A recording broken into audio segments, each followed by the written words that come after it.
Chapter 9, Bonzo Goes to Bitburg. It's the day after Thanksgiving, and I'm writing this sitting at a small marble-top table in a New York City hotel room, specifically room 5A of the Hotel Chelsea, an establishment with a long and storied history of sheltering writers, musicians, and artists.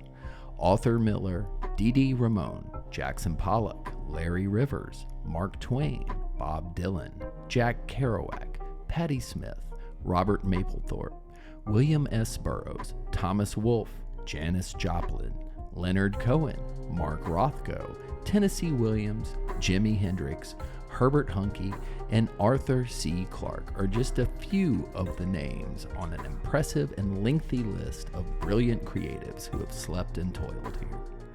Although now a luxury boutique hotel, the Chelsea also has a long but not quite so illustrious history as an affordable place for hardcore alcoholics and drug addicts to crash.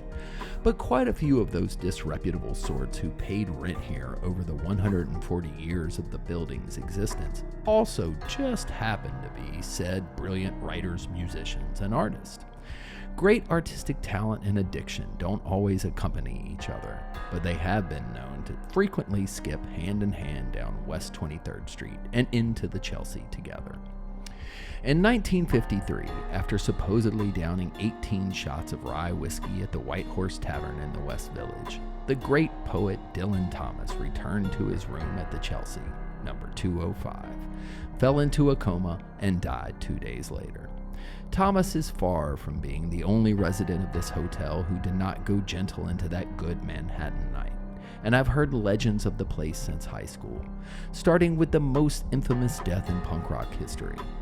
In 1978, Sid Vicious, the 21-year-old junkie ex-bassist of the Sex Pistols, was arrested and charged with murder after his 20-year-old, also heroin junkie girlfriend, Nancy Spungen, was found dead from a single stab wound to the abdomen in the bathroom of room 100. Sid pleaded not guilty and was released on bail, but died 4 months later of a heroin overdose while awaiting trial. So the truth of the matter will probably never be known.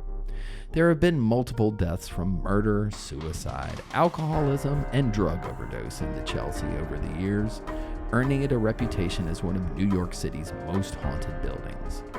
I've been wanting to stay here for over 3 decades, so I've finally come to sit and write and listen for the ghost of some of my creative forefathers, roaming the formerly shabby hallways and still iconic staircases of this one-time bohemian mecca.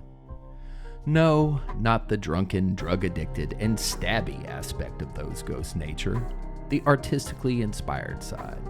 Thankfully, I left any idiotic romanticizing of addiction behind long ago, so I'm hoping to catch an echo of relatively sober, or at the very least coherent, genius gone by.